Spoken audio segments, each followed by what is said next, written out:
In just a few days, Vladimir Putin has not just invaded Ukraine. He's seemingly threatened nuclear war on anyone trying to stop him. President Putin has ordered Russia's strategic nuclear forces to be placed on high alert. Could Putin really start a nuclear war? Is Putin threatening nuclear force? When Vladimir Putin announced his invasion of Ukraine early on Thursday morning, he warned that nobody should get in his way or they would suffer grave consequences. And he didn't say what those were, but everyone understood that it was a reference to nuclear weapons. What he's done over the weekend is make that threat even more explicit by saying he's going to move his deterrence forces, which are the way that they describe their nuclear forces, onto higher readiness. And what that means is that the command and control system for Russian nuclear weapons in peacetime normally would not allow launch orders to go through. But now that it's on higher alert, those orders can go through. So the analogy I would use would be to say it's like disengaging the safety catch on a gun. It makes it easier to send orders through to those nuclear weapons. What does Putin hope to achieve with threats of nuclear escalation? What's important to say is that putting nuclear forces onto higher readiness isn't a preparation for using them. He's not about to launch missiles at the West.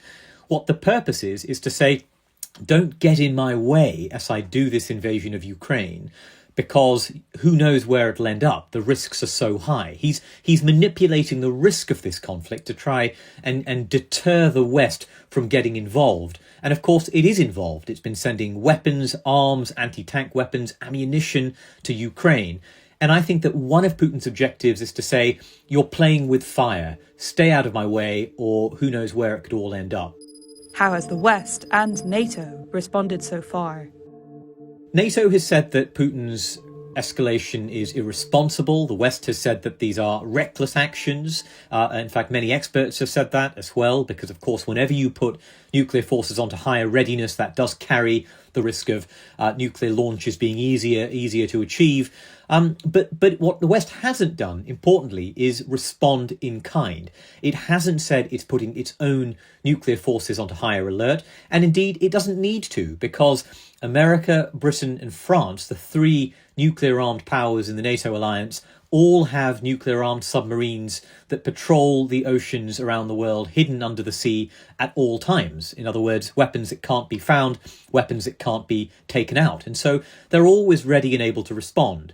And nobody has been putting their land-based missiles or their bombers on high alert, because I think they realise the important thing to do now is to keep these risks down and not follow Putin's lead.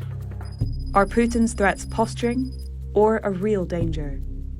Putin's threats are both posturing and they're a real danger.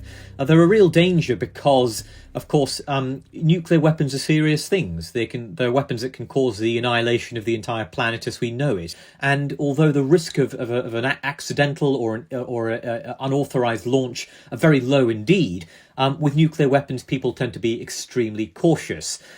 But I think there are also actions that show perhaps a sense of weakness, a sense that he's afraid of Western intervention. His war in the first few days has not been as quick or as easy as he might have imagined. And I think he's very, very keen indeed to keep the West completely out of it. So his threats, his language, his rhetoric, all of it is intended to say, stay away, stay out of this, don't get in my way. And I think all of that conveys a whiff of fear, perhaps, a whiff of vulnerability.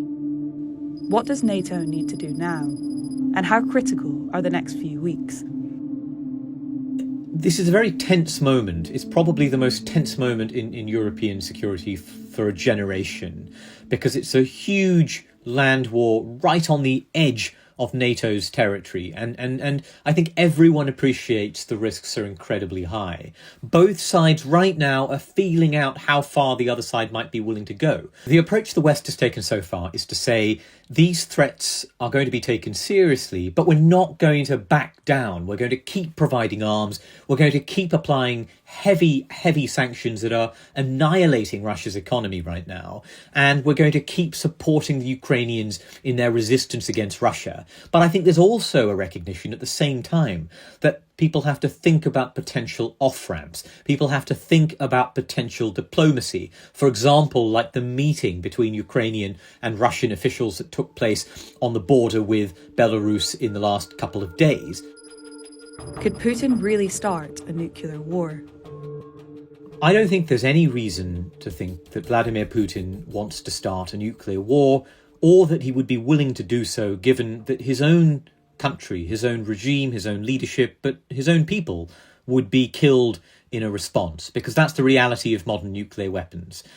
That what we have is a situation of what was called mutually assured destruction. If Vladimir Putin launches nuclear weapons at the West, NATO would launch nuclear weapons at Russia. And that relationship creates a degree of stability, a degree of predictability.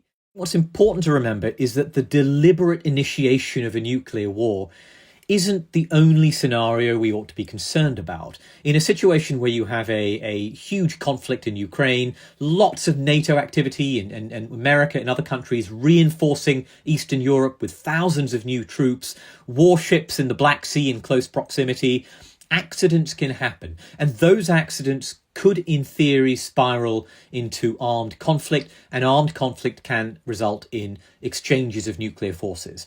That is profoundly unlikely, and no one should exaggerate the likelihood of that. But it's because nuclear weapons are so destructive that nobody should take any chances, and that the two sides need to exercise all of the lines of communication they have at their disposal and make sure that they do nothing to raise the temperature in a reckless way, which unfortunately is exactly what the Russian side is doing right now.